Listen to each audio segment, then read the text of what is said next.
이렇게 박수로 영광 올려드립니다. 찬양 감사합니다. 하나님의 사랑이 우리의 삶을 인도하십니다. 아멘. 네. 오늘 이것이 우리의 믿음의 고백되기를 바랍니다. 오늘 우리가 읽은 말씀을 통해서 복음의 통고문이란 제목으로 말씀의 은혜를 같이 나누겠습니다. 여러분, 오늘은 조국의 해방을 위해서 목청껏 대한독립 만세를 외쳤던 3.1운동이 일어났던 107주년이 되는 귀한 날입니다. 그리스도인들은요, 두 나라를 위해서 우리가 애쓰고 수고해야 됩니다. 하나는 하나님의 나라고요, 하나는 내 나라 내 조국이에요. 예전에 개봉했던 영화 암살이라는 작품이 있었습니다. 이 영화는요 1933년을 배경으로 하고 있는데 조국의 독립을 위해서 목숨을 걸었던 이들의 이야기입니다. 또 친일파들을 제거하고 또 일제의 또 리더들을 제거하는 그런 사람들의 이야기예요. 근데 영화 속에 저격수로 나오는 안호균, 전지현 씨가 또 맡았는데, 이 안호균에게 누군가 묻습니다. 어차피 독립이 안 될 텐데 뭐하러 이렇게까지 합니까? 그러니까 이 안호균이 또 무심하게 그러나 또 담대하게 이렇게 말했습니다. 알려줘야지. 우리는 끝까지 싸우고 있다고. 그들은 총을 들었고요, 폭탄을 던졌습니다. 자, 이들에게 임무를 내렸던 사람이 약산 김원봉이라는 인물이었고요, 그가 이끌던 이 단체의 이름이 의열단이었습니다. 의열단은 말 그대로 정의를 위해 맹렬하게 투쟁한다, 이런 뜻이에요. 투쟁과 이 파괴와 암살을 통해서 일제의 통치 기능을 마비시키는 것을 목표로 삼았습니다. 그러니까 그 예수님 시대의 열심당과 그 내용과 하는 일들이 굉장히 비슷하죠. 영화는 이때 결성된 이 김구 선생 주도의 한인애국단과 김원봉이 주도하는 의열단의 연합작전을 모티브로 삼고 있습니다. 실제로 이 시기에 또 이봉창 의사, 윤봉길 의사의 의거가 일어났었습니다. 자, 그런데 여러분, 1919년에 일어난 이 3.1운동은 비폭력 저항운동이었어요. 시민들의 손에는 총칼이 아니라 태극기가 들려 있었습니다.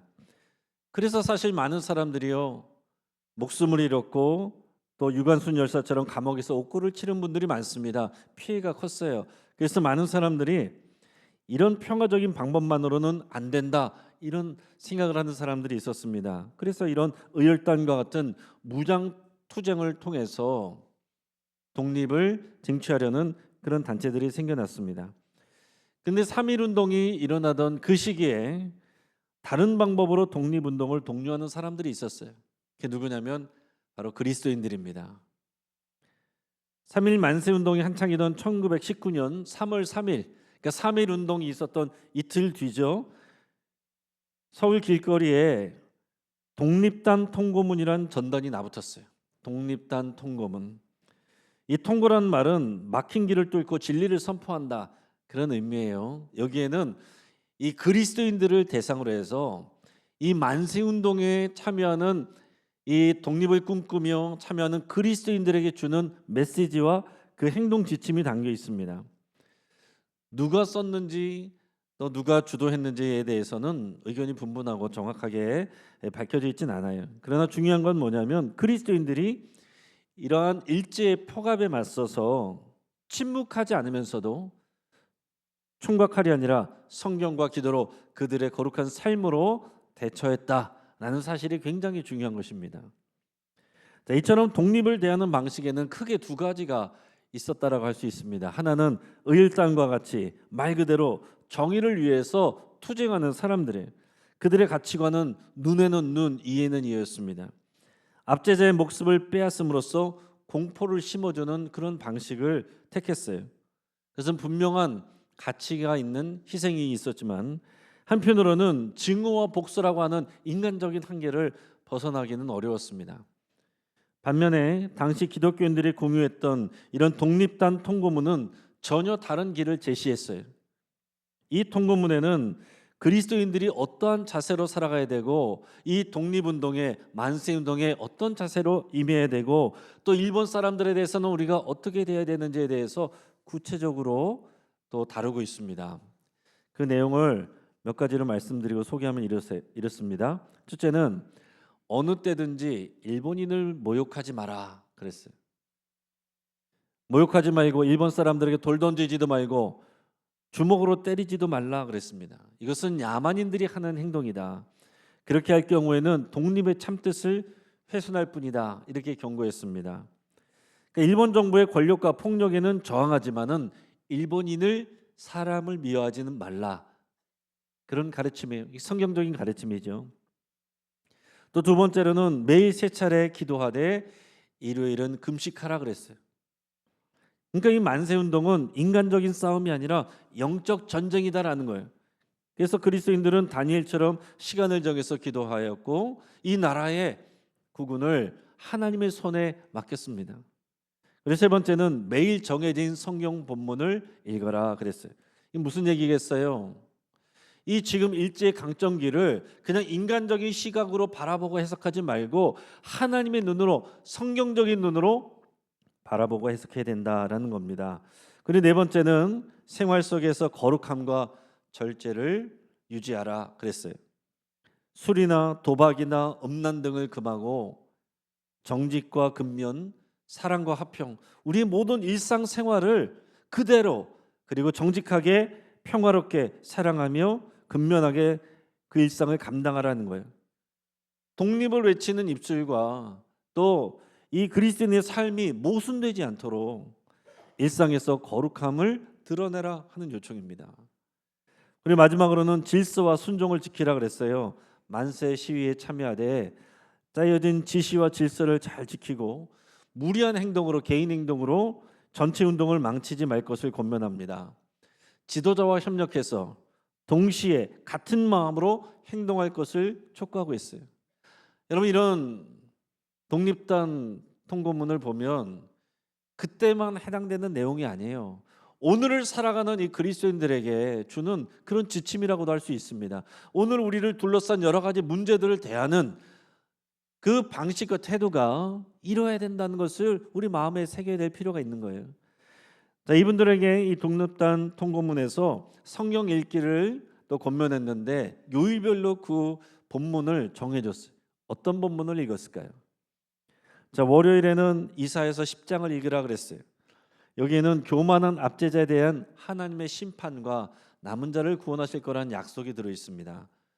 화요일에는 예레미야서 12장을 읽으라 그랬어요. 여기에는 악인의 형통함에 대한 질문이 들어 있어요. 왜 하나님께서 가만히 있습니까? 그러나 하나님이 대답하실 때 결국은 하나님께서 공의를 세우신다. 그런 대답이 들어 있습니다. 수요일에는 신명기 28장을 읽으라고 그랬어요. 이스라엘 백성이 하나님과 언약을 맺을 때 그 언약에 순종하면 너희가 복을 받고 불순종하면 저주를 받는다는 내용이 들어 있어요. 그러니까 우리 민족 자체가 그리스도인들이 하나님의 관계 안에서 깨어 있어야 된다. 그런 내용이죠. 목요일에는 야고보서 5장을 읽으라고 그랬어요. 여기에는 고난받는 자들에게 주시는 하나님의 위로와 인내를 요구하는 내용이 있습니다. 그리고 불의한 부자에 대한 경고의 말씀도 들어있어요. 금요일에는 이사야서 59장을 읽으라고 그랬습니다. 여기에는 민족의 죄악을 철저하게 회개하고 하나님의 구원을 간구하는 내용들이 들어있습니다. 그리고 토요일에는 로마서 8장을 읽으라고 그랬어요. 여기에는 끊을 수 없는 하나님의 사랑과 성령 안에서의 넉넉한 승리에 대한 확신이 들어있습니다. 오늘 우리가 읽은 본문 말씀이 바로 이 로마서 8장의 내용이에요. 세상은 묻습니다. 일본 헌병이 총을 들이미는데 순진하게 욕도 하지 말라, 기도만 하라, 그게 말이 됩니까? 너무 비굴한 것 아닙니까? 이런 질문들을 하는 거예요. 하지만 여러분, 그리스도인들은, 그 당시의 성도들은 비굴해서 참은 게 아닙니다. 복음의 능력을 믿기 때문에 참는 거예요. 의열단이 총과 칼과 폭탄으로 일본의 권력을 공격했지만 그리스도인들은 일제의 뒤에서 역사하는 마귀의 괴계에 맞서고 대적하는 것입니다. 약해 보이는 것 같지만 더 강한 거예요. 어떻게 그럴 수 있었을까? 그것이 오늘 본문의 31절, 32절이 근거입니다. 우리 같이 한번 세번역 버전으로 읽어봅니다. 하나님이 우리 편이시면 누가 우리를 대적하겠습니까? 자기 아들을 아끼지 아니하시고 우리 모두를 위하여 내주신 분이 어찌 그 아들과 함께 모든 것을 우리에게 선물로 거저주지 않으시겠습니까? 아멘. 자, 로마서는요, 복음의 통고문이라고 할 수 있어요. 이 복음에 대해서 설명하면서 하나님께서 우리를 얼마나 사랑하시고 하나님의 은혜로 우리를 구원하셨다는 내용과 이 구원을 받은 우리가 어떻게 살아야 되는지에 대한 지침들을 가르쳐주는 그런 내용들이 들어있습니다. 성경 말씀을 보면 뭐라고 돼 있어요? 성경에는 끊임없이 하나님만을 섬기라, 또 원수를 사랑하라, 서로 용서하라, 오래 참으라, 이웃을 돌보라, 그런 말씀들 들어있어요. 이런 말씀들 들으면 여러분 마음이 어떻습니까? 사실 마음이 좀 갑갑해집니다. 그리고 많은 사람들이 이런 생각을 해요. 교회에서 이런 말씀을 듣지만 어떤 생각을 합니까? 현실이 이런데 바보같이 내가 그렇게 어떻게 살아야 돼? 지금 세상에서 그런 식으로 살면 완전히 호구돼. 성경의 가르침은 좋은 말이긴 하지만 너무 현실성이 없어. 교회에서 은혜는 맞지만 실제 삶에서는 통하지 않아. 실제 삶에서는 그렇게 살면 안 돼. 여러분들은 어떻게 생각하십니까? 오늘 성경 말씀이 정말 오늘 우리의 삶을 살아가는 그런 우리 지침이 정말로 되고 있습니까? 오늘 우리가 읽은 말씀에서 뭐라고 말하고 있어요? 그리스도인들이 세상에서 왜 그렇게까지 해야 되는 답을 주고 있는데 하나님이 우리의 편이시다라고 말씀하고 있습니다. 하나님이 우리의 편이시라는 거예요. 여러분, 복음에는 이 내용이 들어있는 거예요. 하나님이 우리의 편이시다. 하나님이 우리 편이시면 누가 우리를 대적하겠느냐? 두려워하지 말고 담대하게 대하라. 독생자 예수 그리스도의 생명까지 내어주신 하나님이 우리의 편이 되어주시는데 우리가 무엇을 두려워하겠느냐? 당당해라. 그런 말씀이 오늘 우리에게 주신 말씀입니다. 여러분, 복음은요, 우리가 하나님을 위해서 뭘 해야 되느냐, 이거보다 하나님께서 우리를 위해서 무엇을 하셨느냐, 이것을 믿는 게 먼저입니다. 이게 복음이에요. 아멘. 교회 와서 어떤 종교적 의미를 해야 내가 복을 받고 저주를 받지 않겠지, 그게 아니라 하나님이 우리를 위해서 무엇을 하셨는지를 우리가 먼저 알고 믿고 그 은혜 안에 거하는 것, 그게 여러분 복음이에요. 사람들은, 이 그리스도인들은 이 복음을 붙들고 압도적인 안정감을 갖고 있는 거예요. 너희가 내 몸은 가둘 수 있어도 높으신 하나님은 가둘 수 없다. 그러니까 일본 순사 앞에서도 또 로마 병사들 앞에서도 성도들이, 박해받던 성도들이 담대할 수 있었고 당당할 수 있었다라는 사실입니다. 더불어서 하나님께서는 우리에게 모든 것을 주신다라고 그랬어요. 아들을 아끼지 않고 주신 하나님께서 어찌하여 모든 것을 너에게 선물로 주시지 않겠느냐. 여러분, 사람들이 하나님의 말씀대로 잘 살지 못하는 이유가 뭐겠습니까? 사실은 이런 생존에 대한 두려움이 있거든요. 먹고 살아야 되는데 하나님의 말씀은 좋은 것이지만 그대로 했다가는 내가 실패하면 어떡하나, 손해보면 어떡하나, 억울한 일 당하면 어떡하나. 그것 때문에 우리가 말씀대로 살지 못하고 비굴해질 때가 많습니다. 그러나 이런 로마서의 말씀, 복음 통고문인 이 말씀에서는 주님이 이렇게 말씀하시는 거예요. 내가 너희와 함께 있고 내가 예수 그리스도의 생명까지 너에게 주었는데 그 어떤 것이라고 내가 너에게 선물로 주지 않고 아끼겠는가. 사랑하는 여러분, 이 말씀 앞에서 여러분 곰곰이 여러분의 삶을 생각해 보시기 바랍니다. 오늘 여러분들을 두렵게 하고 여러분들의 마음을 조바심 나게 하고 여러분들을 상처받게 하는 것이 무엇입니까? 말씀보다 더 크게 여겨지는 세상의 말과 그 주장들이 무엇입니까? 누군가는 지금 진료가 막혀서 굉장히 힘들어요. 누군가는 질병들 때문에 염려가 됩니다. 누군가는 경제적인 어려움 때문에 근심이 쌓여요. 누군가는 사람들의 오해와 또 수군거림 때문에, 그 시선 때문에 속상할 수 있어요. 누군가는 공동체와 사회의 문제 때문에 분노하고 있을 수 있습니다. 그러나 오늘 주님의 말씀은 바로 모든 문제투성인 세상 속에 있는 저와 여러분들에게 주시는 말씀이에요. 이런 문제 없이 좀 한가하게 평안한 사람들이 받는 말씀이 아닙니다. 오늘 이 말씀이 이 시대를 살아가는, 문제 속에 살아가는 저와 여러분들에게 주시는 살아계신 하나님의 말씀이 되기를 주의 이름으로 축복합니다. 하나님이요 어떻게 말씀해 주셔도 근데 사실은 우리가 두려울 수가 있죠. 결국 내가 지면 어떡하나, 아무리 그래도 내가 망하면 어떡하나. 우리 신앙의 선배들은 고난과 위기 중에서 말씀을 붙들고 승리했습니다. 오늘 보면 37절 말씀을 같이 읽겠습니다. 그러나 이 모든 일에 우리를 사랑하시는 이로 말미암아 우리가 넉넉히 이기느니라. 아멘. 따라하겠습니다. 우리가 넉넉히 이기느니라. 판정승 정도가 아니에요. 완전하게 압도하여 이긴다는 것입니다. 주의 말씀을 붙잡고 그 안에 이기고 버티고 있는 사람들은 고난과 고통이 와도요 우리를 넘어뜨리지 못하고 오히려 우리를 정금같이 단단하게 만들고 떠나가게 된다는 거예요. 그래서 이런 승리를 좀 더 구체적으로 말씀드리면 이렇게 말할 수 있어요. 따라하겠습니다. 사랑으로 증오를 이긴다. 의열단은 증오를 가지고 싸웠어요. 그러나 그리스도인들은 사랑으로 이겼습니다.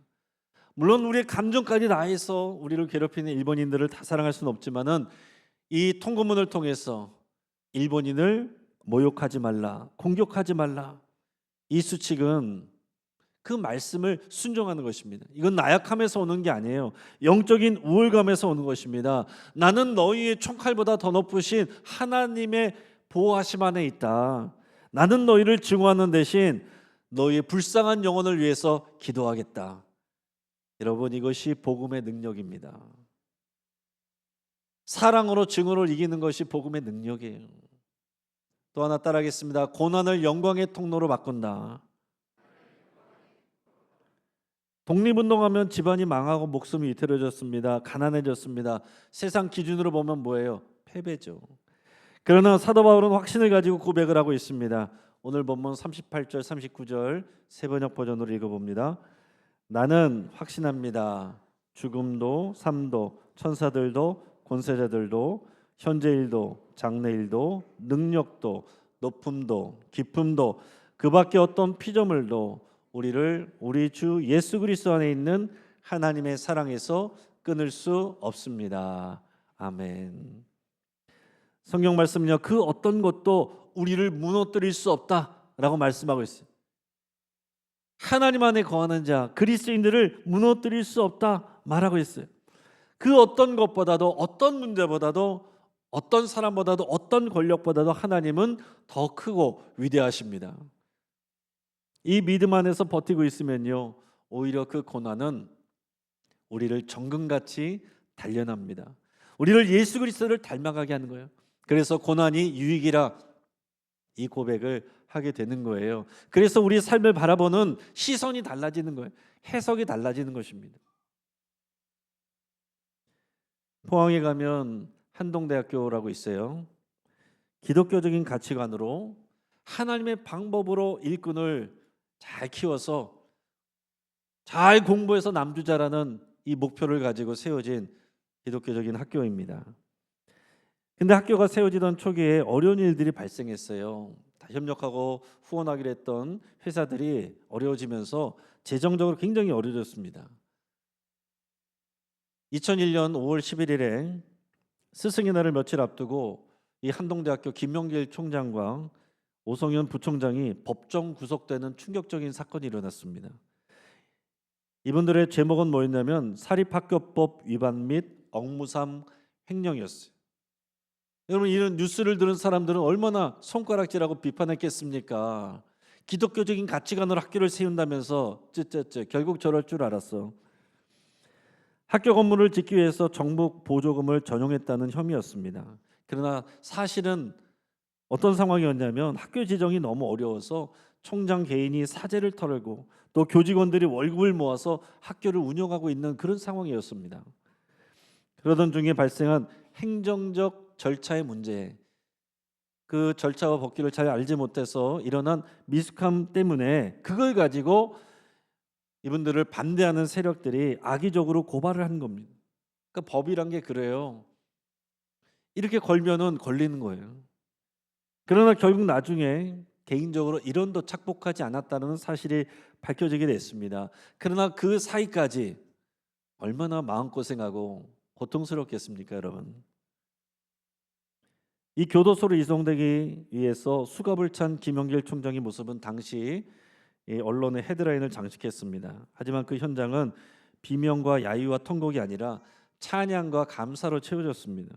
학생들은 너무 안타까워하며 눈물로 또 총장이 가는 길을 배웅했어요. 김영길 총장은 수갑을 찬 두 손을 번쩍 들며 학생들에게 소리쳤습니다. 얘들아, 낙심하지 마라. 하나님이 우리와 함께 하신다. 하나님께 영광을 돌리자. 이송버스를 에워싼 수백 명의 한동대 학생들은 눈물을 흘리면서 스승의 은혜를 부르고 또 찬송가를 불렀습니다. 죄수가 돼서 끌려가는 이 스승을 향해서 제자들이 인사를 하고 찬양하는 모습은 흡사 3.1운동 당시에 감옥으로 끌려가면서도 담대했던 이 신앙의 선배들의 모습과 겹쳐 보였습니다. 이 김영길 총장님은 교도소에 갇혔지만은 그 안에서도 비굴하거나 또 억울해하지 않았습니다. 오히려 그곳을 하나님의 보내주신 새로운 선교지로 여겼어요. 그곳에서 총 53일 동안 수감 생활을 하게 됐는데요. 그 53일 동안 감옥에서 보내면서 만나는 간수들 또 동료 수감자들에게 복음을 전했습니다. 그러니까 죄수들이 물었대요. 총장님 억울하지 않습니까? 그러면 그때마다 이 총장님이 이렇게 대답을 했습니다. 하나님이 나를 잠시 쉬게 하시려고 이곳으로 피난 보내셨나 봅니다 하면서 허허 웃었대요. 그러면서 옥중에서 이제 말씀을 읽고 특히 로마서 8장을 묵상하면서 나는 여전히 하나님의 사랑 안에 있고 나는 넉넉히 승리한다 이 확신을 갖고 지냈어요. 그리고 석방되던 날 함께 있던 죄수들이 오히려 눈물을 흘리면서 배웅했다는 유명한 일화가 있습니다. 결국 2002년 대법원에서 모든 혐의에 대해 무죄 판결을 받았습니다. 이 사건 이후에 한동대학교는 오히려 전국적인 지지를 얻게 됐고요. 공부에서 남주자라는 이 기독교적인 가치관이 세상에 널리 알려지게 됐습니다. 이 김 총장님은 훗날 이렇게 고백을 했어요. 수갑은 나를 묶었지만 내 영혼은 그 어느 때보다 자유로웠습니다. 복음은 결코 매이지 않기 때문입니다. 사랑하는 여러분, 1919년의 성도들은요 독립단 통고문을 읽고 따랐습니다. 이 독립단 통고문은 로마서 8장이라는 영원한 복음의 통고문에서 온 거예요.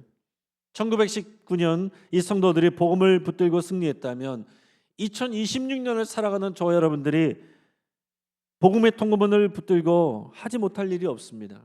복음은 영원하고 복음은 능력이 있어요. 세상은요 여전히 우리에게 비굴함을 요구하고 있습니다. 정직하게 살면 손해본다. 돈이 최고다. 적당히 타협해라. 그러나 성경은 말씀합니다. 우리를 사랑하시는 이로 말미암아 우리가 넉넉히 이기느니라. 사망이나 생명이나 또 천사들이나 권세자들이나 현재일이나 장래일이나 그 어떤 피조물이라도 우리를 향한 하나님의 사랑에서 끊을 수 없느니라. 여러분 오늘 우리가 살아갈 때 무엇이 승리입니까? 뭐가 승리예요? 그것을 마음에 새겨보시기 바랍니다. 불의에 타협하지 않으면서도 남을 미워하지 않는 것이 승리예요. 두려운 상황 앞에서도 믿음의 자리를 지키는 것이 승리입니다. 세상적인 방식이 아닌 복음의 방식을 따르는 것이 승리입니다. 오늘 복음의 통고문으로 승리하시고 나를 만나는 모든 사람들에게 복음의 통고문의 통로가 되시기를 주의 이름으로 축복합니다. 같이 한번 기도하겠습니다.